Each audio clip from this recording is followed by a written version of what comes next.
18장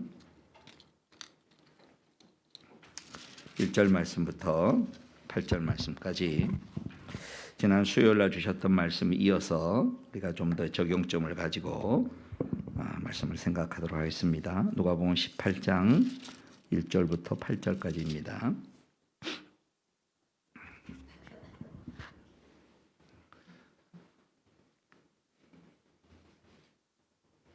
누가복음 18장 1절부터 우리 다 같이 살아계신 하나님 말씀 같이 읽도록 하겠습니다. 예수께서 제자들에게 늘 기도하고 낙심하지 말아야 한다는 뜻으로 비유를 하나 말씀하셨다. 어느 고을에 하나님도 두려워하지 않고 사람도 존중하지 않는 한 재판관이 있었다. 그 고을에 과부가 한 사람이 있었는데 그는 그 재판관에게 줄곧 찾아가서 내 적대자에게서 내 권리를 찾아주십시오 하고 졸랐다. 그 재판관은 한동안 들어주려고 하지 않다가 얼마 뒤에 이렇게 혼자 말하였다. 내가 정말 하나님도 두려워하지 않고 사람도 존중하지 않지만 이 과부가 나를 이렇게 귀찮게 하니 그의 권리를 찾아주어야 하겠다. 그렇게 하지 않으면 그가 자꾸만 찾아와서 나를 못 견디게 할 것이다. 주님께서 말씀하셨다. 너희는 이 불의한 재판관이 하는 말을 귀담아 들어라. 하나님께서 자기에게 밤낮으로 부르짖는 택하신 백성의 권리를 찾아주시지 않으시고 모른 채 하고 오래 그들을 내버려 두시겠느냐. 내가 너희에게 말한다. 하나님께서는 얼른 그들의 권리를 찾아주실 것이다. 그러나 인자가 올 때에 세상에서 믿음을 찾아볼 수 있겠느냐. 아멘. 지난 수요일에 주셨던 말씀에 이제 오늘은 좀 더 세 가지 핵심 적용의 내용을 가지고 한번 우리 스스로를 말씀에 비추어 보서 생각하겠습니다. 우선 여기 보니까 7절에 보니까 모른 채 하고 오래 그들을 내버려 두시겠느냐. 모른 채라는 단어는 내가 요청을 했다라는 것을 전제로 있는다는 거예요. 그렇죠? 내가 누군가에게 부탁을 하거나 내가 누군가에게 얘기했는데 지나가는 말로 이렇게 하는 거하고 그 다음 또 간절히 얘기하는 거하고 한 번이 얘기하는 거하고 두 번이 얘기하는 거하고 세 번이 얘기하는 거하고 그 모른 채라고 느껴지는 강도가 다르겠지요. 그러니까 우리가 일반적으로 이제 뭐 카톡을 하거나 문자를 하거나 또 뭐 어떤 전화를 하거나 했는데 사실은 이게 콜백이 없으면 좀 마음이 그렇잖아요. 그죠? 내가 이렇게 뭘 물었거나 뭘 했는데 답이 없으면 그 마음이 뭐 무슨 일이 있나? 아니면 내가 뭐 잘못했나? 뭐 이렇게 이제 느끼는 거예요. 이제 그건 무슨 얘기냐면 내가 확실하게 뭔가를 요청을 했다라는 전제 위에 이거는 말이 성립이 되는 거예요. 그러니까 자, 첫 번째, 나는 하나님께 명확하게 모른 채라고 반응을 할 만한 요청을 한 적이 있는가? 우리의 기도에 대해서. 그러면 내가 내 마음을 확실하게 얘기했는데 반응이 없으면 내 쪽에서 왜 그러시지? 또 적극적으로 했는데 왜 대답하지 않을까? 라는 마음을 하나님께 가져야 된다는 거예요. 거꾸로. 잘못된 의미가 아니라 여기 하나님 모른 채 안 하시는 분이시다는 거예요, 지금. 그러니까 그동안에 우리가 기도는 하죠. 기도 안 하는 사람이 어디 있겠어요? 또 마음의 기도에 원함은 있다는 거예요. 근데 이런 마음을 심어서 한번 해보자는 거예요. 모른 채 하지 않으시는 하나님이니 그러면 모른 채라고 반응을 하고 정의를 할 만큼 내가 마음을 심어서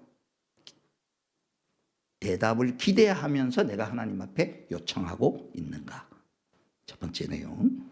두 번째 핵심은입니다. 우리의 그 간구하는 간절함이 여기 오늘 성경 표현에 보면 7절 보시면 하나님께서 자기에게 밤낮으로 부르짖는 택하신 백성의 권리를 찾아주시지 않으시고 그렇게 되어 있습니다.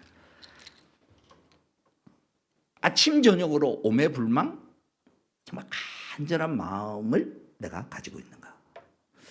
제가 지난 수요일 날 이 말씀을 준비하면서 내 자신을 돌아보고 기도 제목들을 가지고 기도를 한다 그러지만 아직까지는 밤낮으로는 아니었구나. 마음의 상태가. 그렇다고 해서 막 밤낮으로 뭐 예배당에 와서 하라는 그런 얘기가 아니라 내 마음의 간절함을 설명하는 거예요. 마음의 간절함.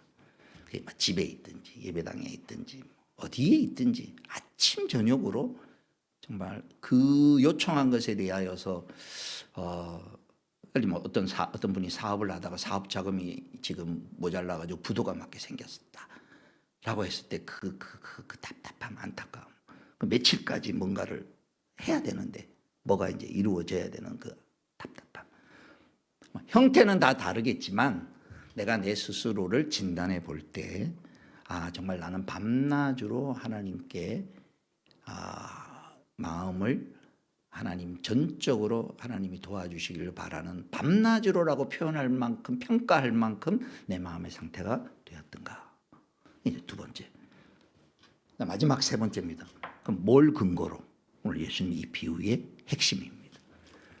우리는 시간이 지나면 처음에는 그런 마음의 동기부여를 가지고 그게 급박함이 되었던 현실의 필요가 되었던 또 아니면 이제 지금 말씀하신 이 신앙적 동기부여를 가지고 했다 할지라도 시간이 길어지거나 생각만큼 눈에 탁 어떤 결과가 없으면 아까 첫 번째 있는 예수님의 말씀 낭만하지 말고 늘 기도하고 낙심하지 말아야 할 것을 예수님께서 비유로 가르치셨다. 이렇게 돼 있는데 우리는 마음이 점점 떨어지기 낭망한다는 말이 뭐냐면 마음이 점점 떨어지다가 마지막에 기부합한다는 거예요. 마지막 포기한다는 거예요. 그러니까 마음 가운데 하나님을 향하여서 도와주셨으면 좋겠다 하지만 실제로 기도는 포기하고 있는 기도는 안 하고 있는 그 상태에 이르지 마라. 그래서 그럼 늘 기도해야 되는데 그럼 뭘 근거로 해야 되느냐? 예수님이 가르쳐 주는 거예요. 비교해 봐라. 어떤 비유를 여느냐? 어떤 불의한 재판관이 있다. 이 사람은 뇌물 받고 뭐 가난한 사람들은 쳐다보지도 않는 사람이다.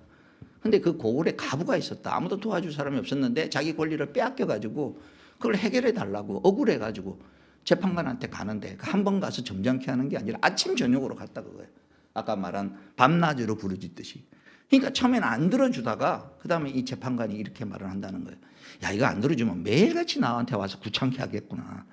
내가 뭐 정의를 추구하는 것도 아니고 하나님을 무서워하는 것도 아니지만 귀찮아서라도 내가 들어줘야 되겠다.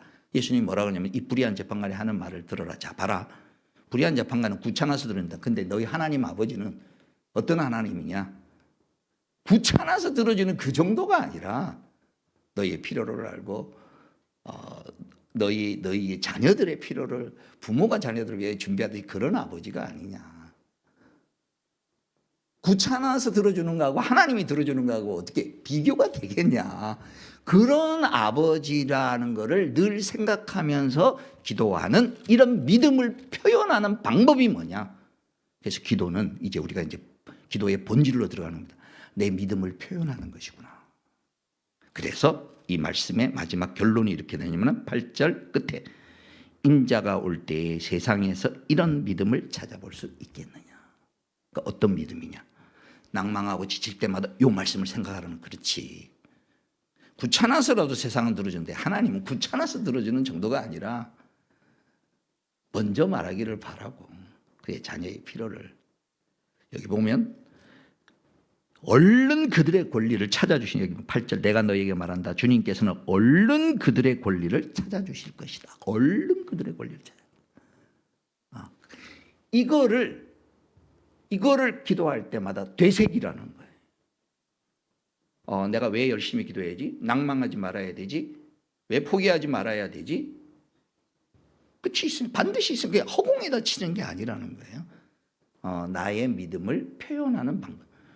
그러니까 기도를 많이 할수록 하나님께 영광을 돌리는데 하나님께 영광을 돌리는 방법이 뭐냐면은 그분이 이런 분이심을 고백하는 거라는 거예요. 우리의 기도가.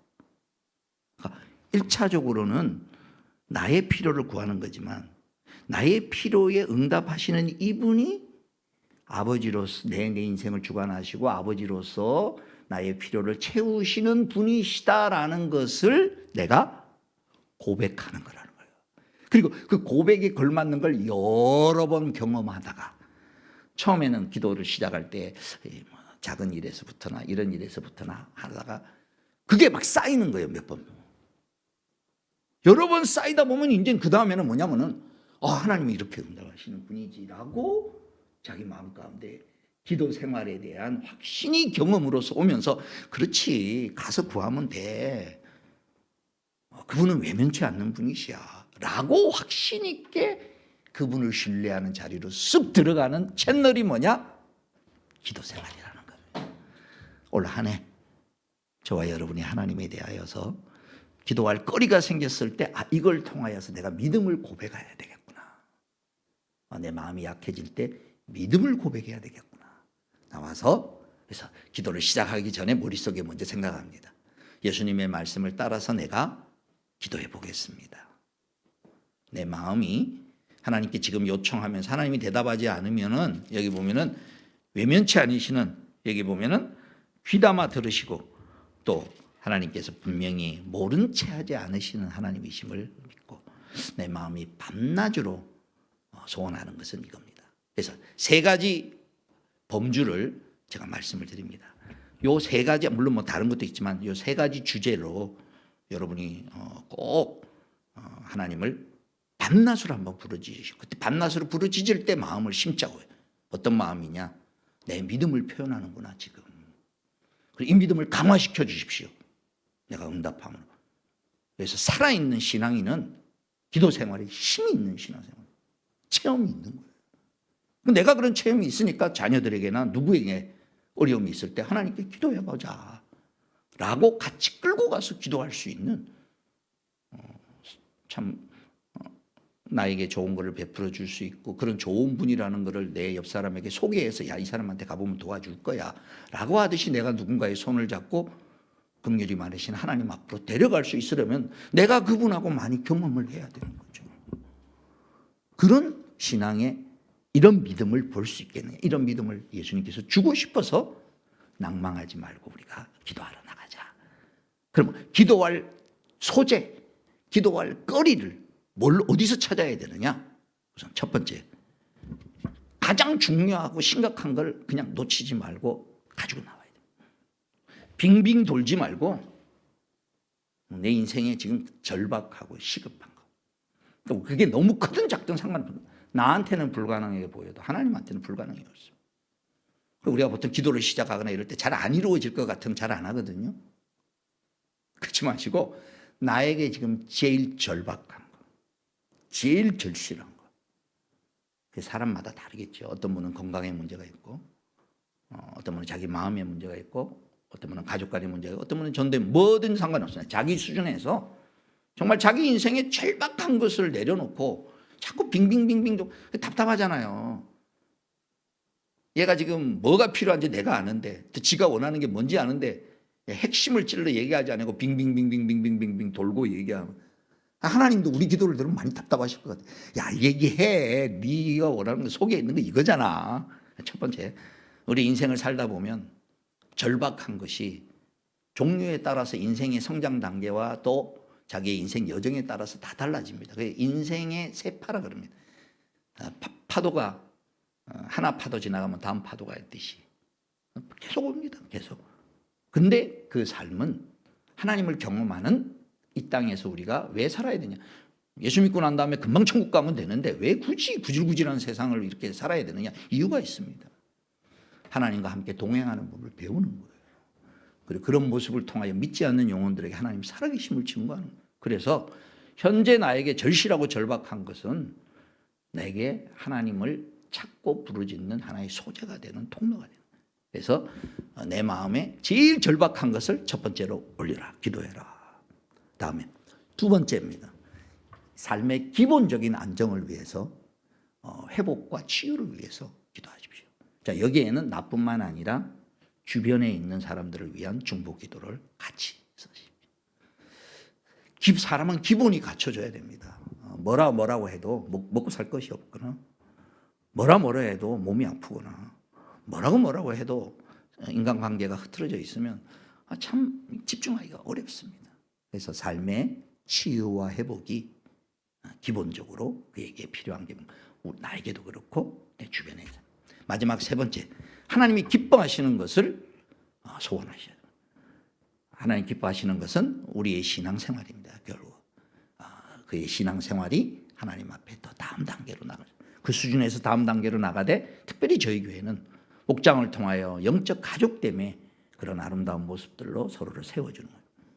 그래서 목장에 모이기를 힘쓰고 목장을 세우고, 그 다음 제가 이제 얘기를 합니다. 올해 들어서 우리 모두 내가 영적으로 낳아야 할 영적 자식들을 좀 낳게 해주십시오.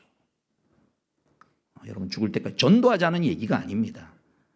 내가 육적인 자녀를 낳아서 자녀를 키우면서 수많은 경험을 하고 은혜를 받고 키우면서 내가 성장하듯이, 내가 누군가를 전도하고 그 사람이 예수 믿고 나를 통하여 주님을 만났을 때 그 사람을 대하는 내 마음이 달라집니다. 모든 목장이 진짜 목장이 되려면은 자기가 낳은, 자기가 전도한 사람으로 목장으로 만들어져야 진짜 목장입니다. 죽을 때까지, 여러분 주님 앞에 갈 때까지 내가 육신으로 낳은 자녀도 영적인 자녀가 되는 과정을 거치기를 바라시고, 두 번째, 하나님이 올 한 해는 먼저 기도부터, 소원부터 하자는 겁니다. 그래서 바라기로는 우리 모두, 제가 요새 늘 기도하는 게 있습니다. 마지막 예배를 딱 드리는 날, 또 제가 예배를 드릴 때 여러분 모두 옆에 여러분을 통하여 주님을 만난 영혼이 한 사람씩 다 같이 앉아서 하나님 앞에 예배드리면 참 좋겠습니다. 오늘 말씀을 마무리합니다.